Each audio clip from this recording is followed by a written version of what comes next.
Vamos a empezar el día de hoy. Hoy tengo la parte final o cerramos la serie Punto de Quiebre 4. Me acuerdo que fue Punto de Quiebre, pero se convirtió en una serie y hoy la terminamos con Punto de Quiebre 4.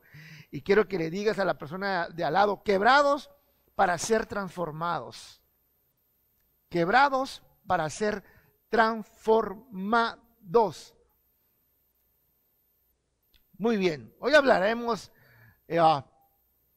de Pablo. Ese Pablo a veces lo odio, a veces lo amo, pero Pablo es un hombre de muchos contrastes. Me encanta Pablo porque Pablo tiene muchos contrastes en sus historias, en los libros que él escribió, en las epístolas.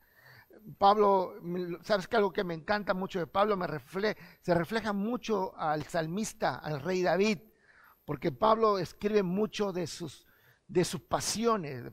Si tú lees sus cartas, sus libros, él habla prácticamente de su forma de ser, él se describe tal como es, y eso es lo que me gusta de Pablo. Pero mira, hoy quiero hablarte un poquito de quién es Pablo. Vamos ahí, antes de que vayamos a la Biblia, apunta ahí, mira lo que investigué de Pablo.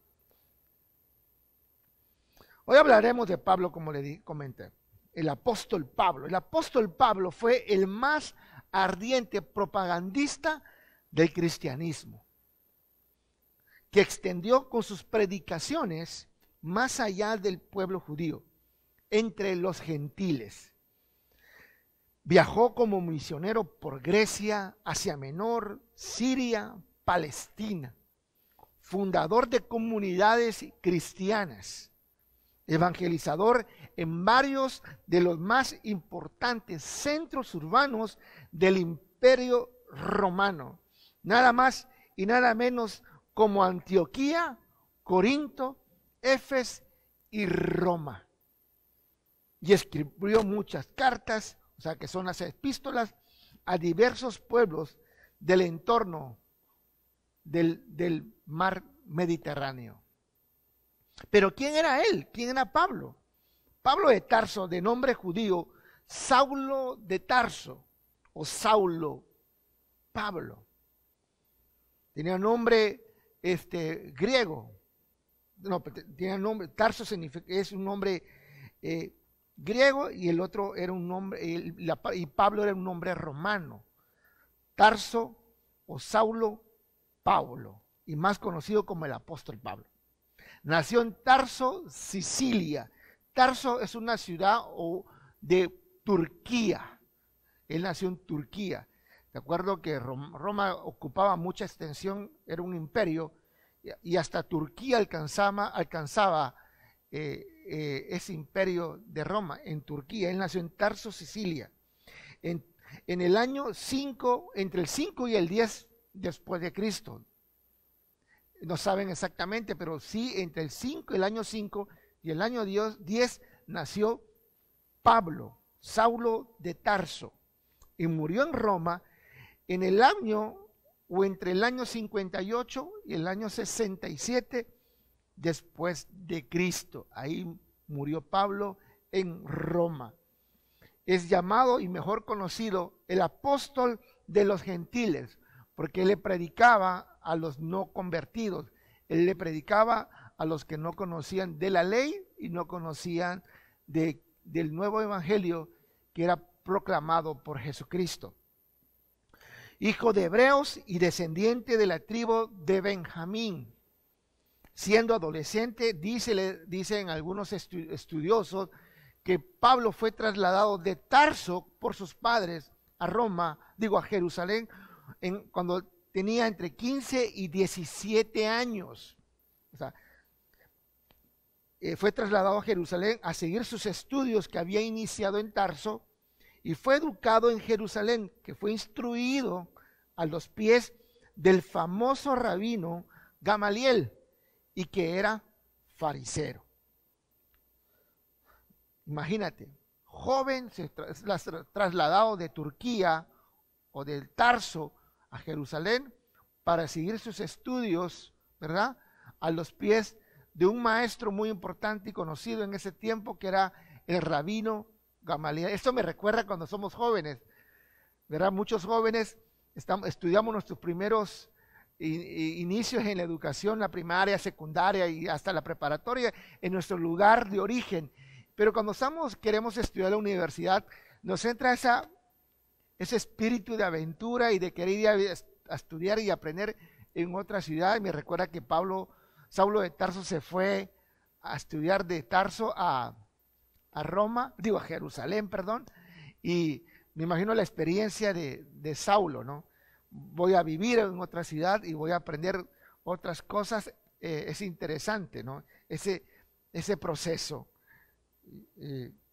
Tú como yo, como muchos, hemos vivido un proceso de un cambio de una ciudad a otra y de aprender cosas nuevas en otro lugar. Eso vivió Saulo.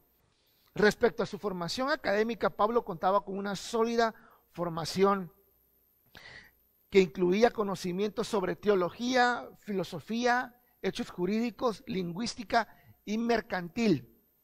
Estamos aquí en la historia, vamos bien con la biografía de Saulo. Además hablaba perfectamente los idiomas griego, latín, arameo y hebreo, nada más y nada menos, ¿verdad? Creo que si ustedes se ponen, ¿cómo le podríamos llamar a los jóvenes que saben tanto el día de hoy? ¿Quién me ayuda de los que estamos aquí presentes? ¿Cómo? ¿Cómo? No, de esos jóvenes que saben de todo. ¿Ah? ¿Nerds? Ay, sí, ¿verdad? Cerebrito, ¿verdad? Era un cerebrito Pablo. O sea, la verdad que era un hombre, un muchacho pilas. Sabía 4 idiomas. Situación que por supuesto le abriría el camino para la difusión de su mensaje. Pablo era una persona educada, ¿verdad? Preparada. Él se fue de su lugar de origen a Jerusalén a prepararse, a educarse en la ley mesiánica. También para su propia manutención aprendió un oficio, era artesano y construía carpas para vivir. O sea, él también era un hombre de manos, era un hombre de obra, un hombre físicamente fuerte. También fue entrenado también para matar. Era un hombre entrenado en la milicia, era un hombre fuerte. Amén. También creo que Pablo tiene un carácter, eso creo yo, que Pablo tiene un carácter combativo. En resumen, Saulo de Tarso sería un judío de profundas convicciones y estricto seguidor de la ley mosaica. Era un cerebrito, era un hombre que conocía la ley mosaica, del primer libro hasta el último libro, del Pentateuco, todo se sabía, profetas mayores, todo sabía. Era un hombre inteligente, era un hombre sabio, un hombre con sabiduría, y lo que más me gusta de Pablo, que estaba convencido de lo que él estaba aprendiendo. Pero algo que tenía Pablo, que era celoso de la ley. Conocía tanto la ley que era celoso de la ley. Pero mira lo que pasó con Pablo. Mira, algo me impresiona de Pablo. ¿Cómo puede ser transformada una mente? Increíble. Yo creo que todo el mundo conoce la historia de Pablo. Pero mira, vamos al libro de Hechos, capítulo 8, por favor.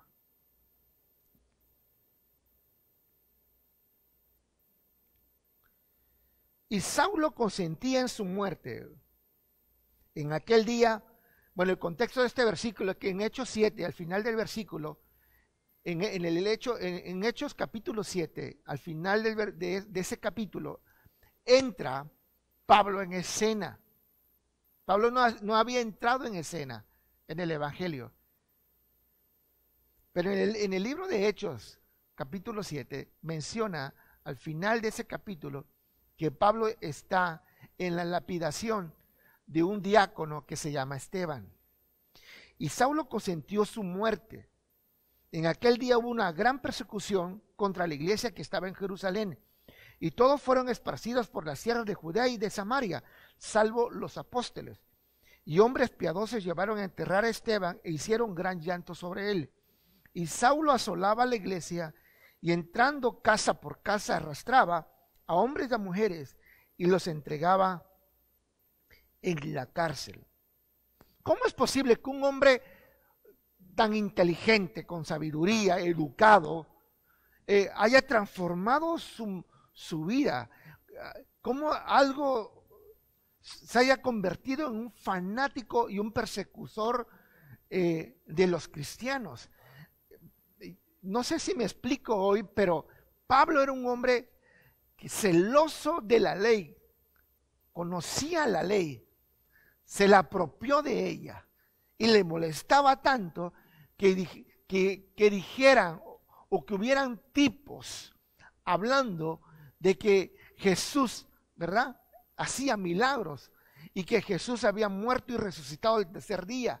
No sé si me estoy explicando.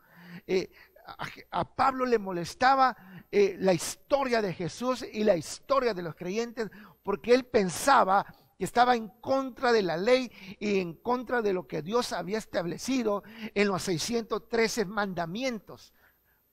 Era tan celoso Pablo de la ley que él, me imagino, que quería vivir los 613 mandamientos que estaban escritos en la ley mosaica. Pero ¿cómo se transforma Pablo? Quiero decírtelo, Pablo se convirtió en un fariseo, en un religioso. La ley le perturbó la mente. Dejó el amor de Dios. Se encerró,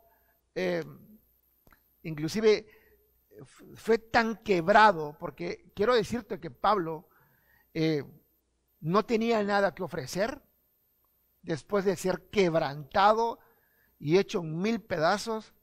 Y lo digo de esta forma porque una persona que está quebrada, ¿verdad? Una persona quebrada no tiene nada que ofrecer y solo está persiguiendo a cristianos para matarlos y meterlos a la cárcel. Yo creo que una persona que no está quebrada no hace eso. Una persona quebrada, una persona dolida, una persona con envidia, una persona con celos, una persona que no tiene nada que ofrecer, por supuesto que va en contra de lo que supuestamente es lo mejor y lo correcto. En este caso, Pablo era un hombre que amaba tanto la ley que no soportaba que otros cristianos o lo que Jesús predicaba en la gracia no los toleraba. Él no toleraba. Yo me imagino que quiero decirte esto, ha de haber dicho Pablo, esto. Yo soy un joven, un hombre educado, sé de todo, sé hebreo, sé griego, aprendo latín, me sé la ley mosaica, soy un hombre que se ha portado bien todo el tiempo. Soy un hombre que no ha hecho nada malo y ahora resulta que estos tipos que no han hecho nada se dicen que son hijos de Dios.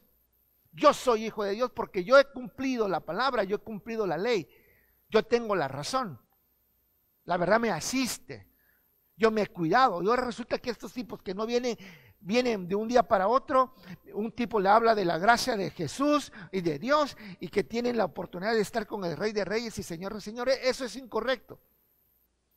Un hombre que está bajo la ley, que le crea a la ley que no está mal, se pierde la oportunidad de conocer la gracia. Y Pablo era un hombre que conocía la ley de la A a la Z, pero no conocía la gracia. Y al no conocer la gracia y a ser un hombre con muchos prejuicios, fue quebrantado. Fue una vasija rota que no tenía que ofrecer solo que la muerte y la persecución y la cárcel para los cristianos. Como un hombre que conoce la ley, un hombre que conoce la palabra de Dios,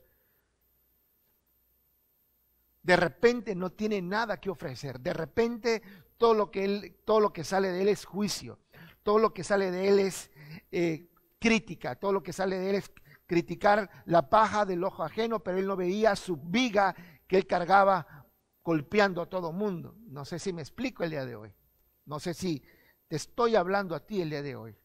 ¿De qué le servía a Pablo ser un hombre de Dios, conocer la palabra, pero no tenía nada que ofrecer, solo machete? Amén. No sé si tú eres uno de ellos o conoces personas que lo único que tienen es machete, crítica, juicio. Estás mal. Amén. Yo escribí aquí, Pablo el apóstol estaba quebrado, 8 pedazos, no ofrecía nada más que muerte, educado en la ley, y se volvió celoso de la ley, enseñando que la ley mosaica era la única verdad. Estuvo involucrado en la lapidación del diácono Esteban, como yo lo mencionaba. Había rencor en él, odio, y solo podía ofrecer terror. Cuando caminamos en la religiosidad, creemos que tenemos la verdad y es única. Nos volvemos parcos y nos volvemos celosos de la ley, creyendo que solamente nosotros tenemos la verdad. Y eso pasa hoy en día. Hoy en día hay muchas personas, iglesias, pero más personas que creen que la única verdad es la de ellos y que la única doctrina correcta es la de ellos, y caen en la religiosidad. Y al caer en la religiosidad solo van a tener ellos algo que dar: persecución, juicio, hasta cierto punto, una muerte espiritual. Cuando caminas en religiosidad no tienes nada que ofrecer. Tal vez te incomoda, te estés incómodo, tal vez otros se molesten por lo que estoy diciendo, pero la religiosidad no tiene nada que ofrecer, solo que juicio, ¿verdad? Solo juicio y andar hasta cierto punto, ¿cómo lo podemos llamar? Solo juicio y condena tiene un religioso, porque está más en la ley que en la gracia. Y para todos esos religiosos que me miran, si quieres practicar la ley, tienes que practicar 613 mandamientos, y si tanto crees en la ley, con una que tú falles, estás en pecado. Y el único que te puede levantar, si has fallado en una, es el Señor Jesucristo, bajo su gracia. Dale un fuerte aplauso allá al Señor. Amén. Escribe amén. Pastor, ¿por qué me está tirando? No, digo, perdón, no escribas eso. ¿Eh? Vamos a saludar a los que están conectados a la hermosa comunidad que tenemos en Facebook con Manantial de Vida. Escribe ahí, yo no soy religioso, pastor. Escribe ahí, yo soy un hijo de Dios. Dile, yo estoy bajo la gracia. Escribe ahí.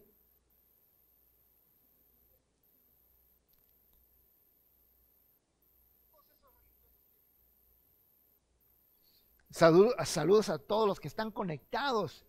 Voy a mandar un saludo ahorita. Saludos a todos.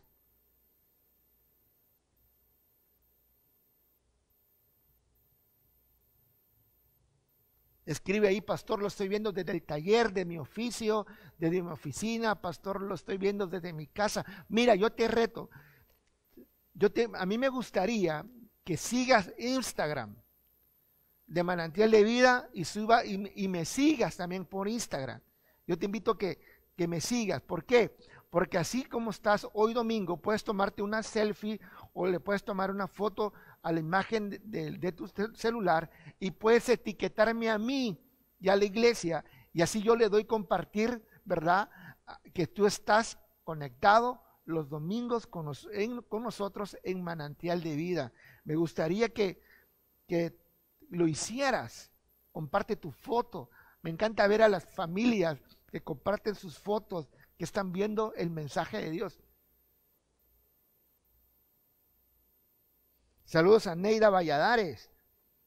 Saludos a Lepsiray. Saludos a Jenny Ortega. Saludos a Mike Son, dice, yo no soy religioso, pastor. Eso es todo, Miguel. Saludos a todos. Muy bien, sigamos aprendiendo el día de hoy. La verdad que el mensaje es muy bonito.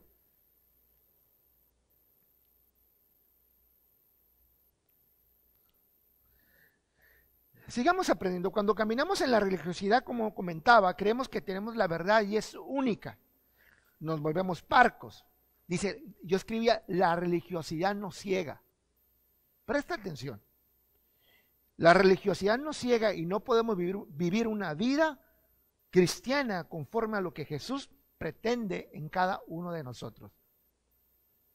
La religiosidad es ciega. La religiosidad nos mete en una caja donde no podemos salir. Y si te sales de la caja, todo está mal. Eso practica la religiosidad. Esto es lo que practicaba Pablo. La religiosidad te hace perder tu esencia. Pablo tenía una esencia, pero fue robada por la religiosidad y por el fanatismo. Fue robada. No era la esencia de Dios lo que estaba practicando Pablo. Era una esencia de la religiosidad. La religiosidad, como decía, te hace perder tu esencia. Dejas de ser tú para que vivas una vida donde tú no eres. Para que vivas una vida que no es tuya. Lo repito, la religiosidad te hace perder tu esencia. Dejas de ser tú para que viva otra persona en tu vida, y en este caso la religiosidad. Y la religiosidad, presta atención, los que todos quieren estar en la ley. Cuando tú practicas la religiosidad, caes en una vida de doble moral. Porque es tan difícil que en algún momento u otro caes y empiezas a vivir una doble moral, una doble vida. Y esas personas que tienen una doble vida y una doble moral, lo que ellos se enjuician es lo que ellos están viviendo. Por eso algo que yo le dije al Señor cuando yo me convertí: Señor, yo quiero ser el mismo Héctor de siempre. Yo no quiero cambiar, porque la línea es muy delgada. La religiosidad es una línea muy delgada. Es una línea muy delgada, muy fina, que a veces uno no se da cuenta. Y es algo que le pedí al Señor. Señor, yo quiero vivir bajo tu gracia. Yo quiero ser el mismo Héctor de siempre, pero con tu gracia, con tu amor, con tu misericordia. Esto no significa que tenga permiso para pecar, nada que ver. Porque cuando uno ama a Dios y se entrega a Jesús, cuando recibe al Señor como nuestro Señor y Salvador, algo hay dentro de mí que me dice: Héctor, hay cosas que tú ya tienes que dejar de hacer.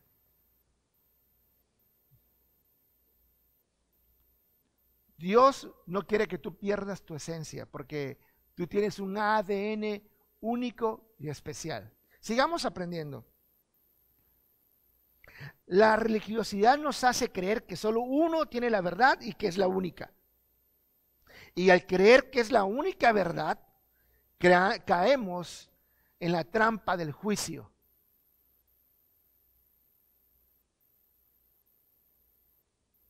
Tan es así que perdemos y cometemos el error más grave: creer que somos tan justos e infalibles, que pretendemos ser fuertes y pensar que nunca vamos a caer. Estamos enfocados en la paja del ojo ajeno, que hemos dejado ver la viga que llevamos dentro.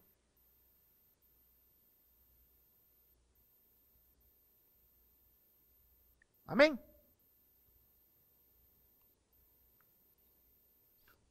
Cuando nosotros caemos en la religiosidad, caemos en el juicio. Y es algo que practicamos muchos creyentes. Yo me incluyo. Yo no soy quien para juzgar a los demás. Y hoy te invito a ti en el nombre poderoso de Jesús. Si tú eres un líder, un coordinador, un mentor, un pastor, si tienes debajo tuyo personas que hay que cuidar, deja de caer en el juicio. Tú encárgate de dar la palabra de Dios, que el amor de Dios caerá sobre ellos y su gracia y la gracia de Jesús los hará cambiar. Tú no tienes el poder para cambiar a las personas, es el Señor. Tú tienes el poder de guiarlos, mentorearlos y enseñarles la palabra de Dios. Pero pastor, ¿cómo? A veces no hay que hablar tanto para enseñar. Con que solo vean tu forma y tu estilo de vivir, ellos se darán cuenta que tú tienes un Dios que todo lo puede. No sé si me estoy explicando acá. A veces no hay necesidad de hablar tanto. La gente puede mirar en ti el viejo hombre y ver en ti un nuevo hombre o una nueva mujer. El testimonio, ¿verdad? Arrastra. Las palabras convencen, pero el testimonio arrastra. Que sean tus hechos y no tus palabras las que hablen por ti. Amén. Podemos darle un fuerte aplauso a Jesús ahí. Amén, amén. Dáselo más fuerte. Wow. Yo puedo sentir que Dios me está hablando a mí. Me está dando con tú. Dile a la persona que está a tu lado, debemos ser vasijas llenas de bendición. Debemos ser vasijas llenas de bendición. Una vasija llena de bendición tiene mucho que ofrecer. Yo declaro que tú no eres una vasija rota. Tú eres una vasija en manos del maestro, del alfarero. Regresemos con Pablo. Vamos a regresar con Pablo.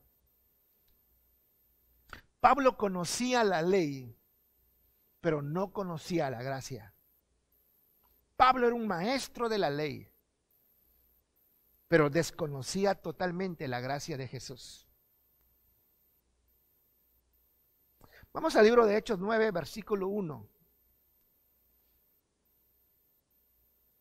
Saulo, respirando aún amenazas y muerte contra los discípulos del Señor, vino al sumo sacerdote y le pidió cartas para las sinagogas de Damasco, a fin de que si hallase algunos hombres o mujeres de este camino, los trajese presos a Jerusalén. Imagínate, era tanto el fanatismo, el rencor, el odio en contra del cristianismo. Imagínate el corazón de ese cerebrito, de ese nerd, de ese hombre tan inteligente, un hombre que sabía de todo, un hombre preparado, un hombre que tenía una capacidad enorme.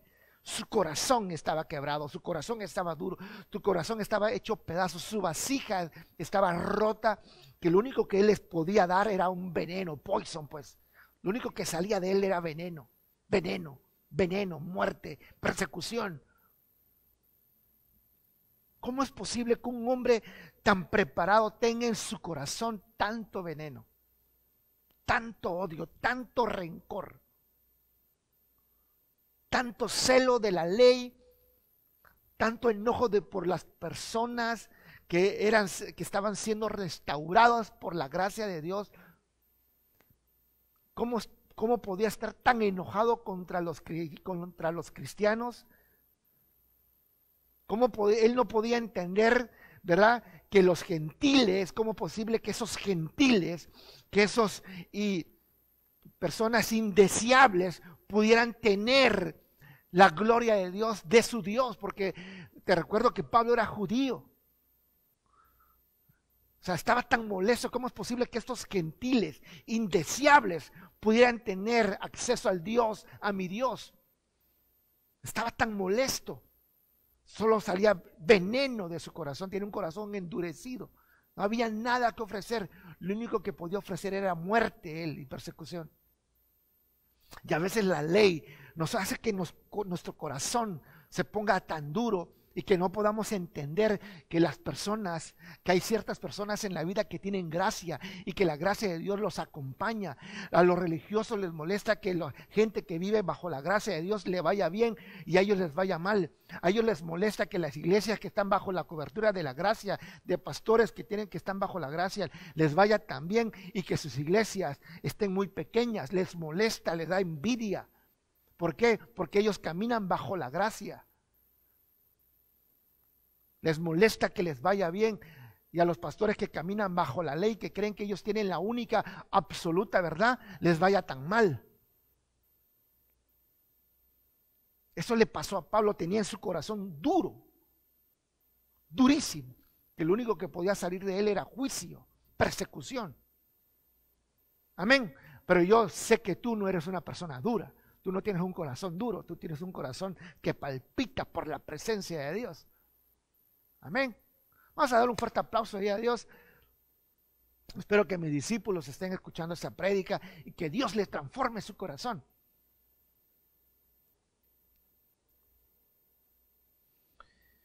Sigamos aprendiendo, dice aquí, versículo 3.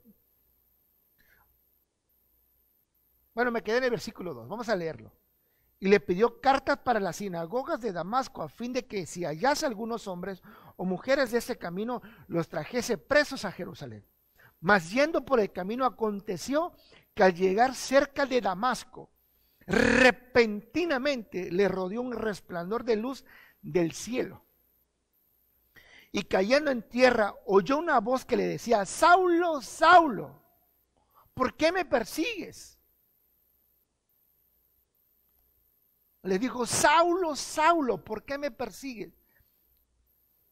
Él dijo: ¿quién eres, Señor? Y le dijo: yo soy Jesús, a quien tú persigues. Dura cosa te es dar cosas contra el aguijón. Él, temblando y temeroso, dijo: Señor, ¿qué quieres que yo haga? Y el Señor le dijo: levántate y entra en la ciudad y se te dirá lo que debes de hacer. Y los hombres que iban con Saulo se pararon atónitos, oyendo a la verdad la voz, mas sin ver a nadie. Entonces Saulo se levantó de tierra y abriendo los ojos no veía a nadie, quedó ciego. Así que llevándolo por la mano le metieron en Damasco. Wow. Cuando uno tiene un encuentro con Jesús, todo cambia y nadie vuelve a ser la misma persona. Cuando uno tiene un encuentro genuino con Dios, con Jesús y con el Espíritu Santo, todo cambia y nada puede ser igual. No sé si me explico, no sé si te estoy hablando a ti. Cuando tú tienes un encuentro con Jesús, tu vida es revolucionada. Cuando tú tienes un encuentro con Jesús, la gracia de Él cae sobre ti. Porque si eras un asesino, con Dios tienes sus segundas oportunidades. Si eras un pecador, con Dios tienes segundas oportunidades. Lo mismo le pasó a Pablo. Pablo pidió cartas para perseguir a los cristianos, para matarlos y meterlos a la cárcel, pero yendo hacia Damasco, en un camino, se encontró, o mejor dicho, tuvo un encuentro con Jesús de Nazaret. Jesús le dijo: Saulo, Saulo. Y me recuerda mucho estas palabras cuando Jesús le dijo: Pablo, Pablo, ¿me amas? Pablo, Pablo, ¿me amas? Cuando escucha estas palabras que Jesús le dice a Pablo: Saulo, Saulo, ¿por qué me persigues? No estaba persiguiendo a Jesús, estaba persiguiendo la gracia de Jesús sobre las personas. Saulo, Saulo, ¿por qué me persigues? ¿Por qué persigues a mis hijos? ¿Por qué persigues a tus hermanos? Tanto derecho tienes tú como derecho tienen ellos. Yo les creé, mi Padre les creó a todos a su imagen y semejanza. Padre, pareciera que Jesús le está diciendo a Pablo: Pablo, no seas como Caín. No seas celoso. No tengas envidia por la gracia de ellos. Uy, una revelación buenísima. Wow, uy. Amén, amén, amén. Cuando tienes un encuentro con Jesús, todo cambia y nada es igual. A partir de ese momento, Pablo, su vida cambió. El ministerio de un sicario empezó a ser un ministerio espiritual de la gracia, empezó a caminar bajo la gracia. Me encanta el proceso de Pablo, de un momento es asesino, sicario, celoso de la ley, y después pasa a ser un hombre que abraza la gracia y camina bajo la gracia del Señor. Me encanta. Es un vivo testimonio del viejo hombre a una nueva criatura en Cristo Jesús. Es un testimonio muy claro. Si algo manifestó Pablo en muchas de sus epístolas y cartas, era su testimonio. Pablo arrasó mucho a través de su testimonio, porque tenía un pasado fuerte, un pasado de un corazón duro. Mucha gente lo conocía. Por eso muchas personas cambió. A través de él muchas personas cambiaron, porque mucha gente conocía a Pablo. Inclusive después de tener su encuentro con Jesús, ella empezaba a predicar y nadie le entendía. Empezó a hablar de Jesús y la gente le tenía miedo por cuanto sabían quién era él. Pero él no le importó, porque su testimonio hablaba por él. Hablaba chueco, no sabía nada. Él no sabía, él solo sabía la ley. Pero la gracia de Dios lo acompañó en todos sus mensajes. Tú puedes ser un hombre y una mujer, mírame, si estás conectado, puedes ser un hombre que conozca mucho de la palabra de Dios. Puedes conocer mucho la Biblia, pero nada puede sustituir la gracia de Dios en este tiempo. Nada sustituye la gracia de Jesús en este tiempo. Te recuerdo que Dios ama tanto a justos como a pecadores. Dios ama a todos. Dios ama a los que conocen de la ley como a los que conocen de la gracia. Dios ama a todos. Dios no hace excepción de personas. La religiosidad sí. La religiosidad hace excepción de personas. Pero la gracia de Dios abraza a todos. Amén. No sé si está por ahí, me pueden acompañar con el piano, con una alabanza. ¿Estamos en tiempo?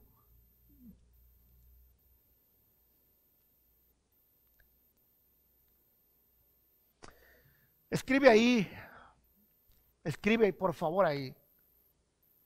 Mi testimonio va a cambiar a las personas. Sabemos perfectamente bien, por eso te digo que nuestras acciones valen más que 1000 palabras, porque hay cristianos que dan mal testimonio. Es como todo. Yo conozco creyentes que dan mal testimonio de Jesús, pero no es mi papel enjuiciarlos. Eso le corresponde a Dios. Mi papel es seguir avanzando y dar un buen testimonio de Jesús en mi vida. Si alguien está haciendo algo malo, solo te queda a ti orar por él y bendecirlo. En ti no está el poder del juicio. En la Escritura dice que suyo es el poder y suyo es el juicio del Señor, su justicia. Él se encarga de hacer la justicia. Tu trabajo como el mío es llevar el evangelio de Jesús a todas las personas. Amén. Amén. Mira estos versículos que yo busqué para cerrar la enseñanza.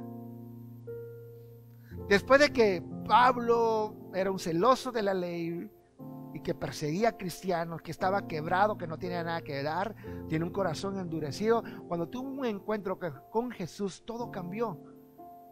Y mira lo que escribió en el libro de Romanos, versículo 10, capítulo 10, versículo 9 al 10. Dice aquí, mira lo que él dice. No lo digo yo, lo dice Pablo, el teólogo, el religioso, el que conocía la ley de la A a la Z. No lo digo yo, lo dijo Pablo, que fue enseñado a los pies del maestro Gamaliel. Si con tu boca reconoces a Jesús como Señor y con tu corazón crees que Dios lo resucitó, alcanzarás la salvación.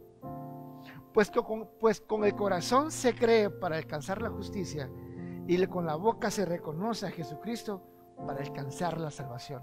Ese Pablo, que era un persecutor de cristianos, que era un asesino de cristianos, un hombre celoso de la ley, empezó a hablar que con el corazón se cree, pero con la boca se confiesa que Jesús es el Señor y Salvador de nuestras vidas. Ese Pablo asesino, ese Pablo celoso de la ley, empezó a hablar de la gracia de Dios. Las personas quebradas no tienen nada que ofrecer. Las personas religiosas no tienen nada que ofrecer. Las personas religiosas solo quieren hablar de su verdad, no de la verdad de Jesús, porque dice la Escritura que el único que tiene la verdad es Jesús, porque Él es el camino, la verdad y la vida. Si alguien te quiere decir cuál es su verdad, te va a decir que es su verdad, la religiosidad. Pero yo conozco una sola verdad, que se llama Jesús, mi Salvador. Él es el camino, la verdad y la vida. Y nadie va al Padre si no es a través de Él. Nadie va al Padre a través de la ley. Nadie va al Padre a través de la religiosidad. Todos vamos al Padre a través de Jesús. Tenemos un abogado que pelea por nosotros. Se llama Jesús de Nazaret. Tenemos un abogado que defiende la gracia. Esa gracia que Dios te ha dado a ti y te ha dado a mí. Esa gracia que levanta cuando caes una vez, cuando caes 2 veces, cuando caes 3 veces, cuando caes 4 veces, la infinidad de veces que tú caigas, la gracia de Dios nos levanta. ¿Por qué? ¿Por qué crees tú? Porque Él es Padre, y un padre ama a sus hijos, y un padre perdona a sus hijos. Así es nuestro Padre. Camina bajo la gracia. No significa que tengas que caerte a cada rato a propósito. No te confundas. Vamos a tenerle temor y respeto a nuestro Dios. Amén. Te amamos, Señor, y te bendecimos en el nombre poderoso de Jesús. Puedo sentir, Señor, que hoy me bañas con tu gracia. Puedo sentir tu gracia. ¿Quién más yo? Tú que me miras por esta transmisión, ¿quién más yo para darte o platicarte quién era yo? Yo pasé de borracho a pastor. Yo no estudié nada antes de ser pastor. Yo no estudié nada.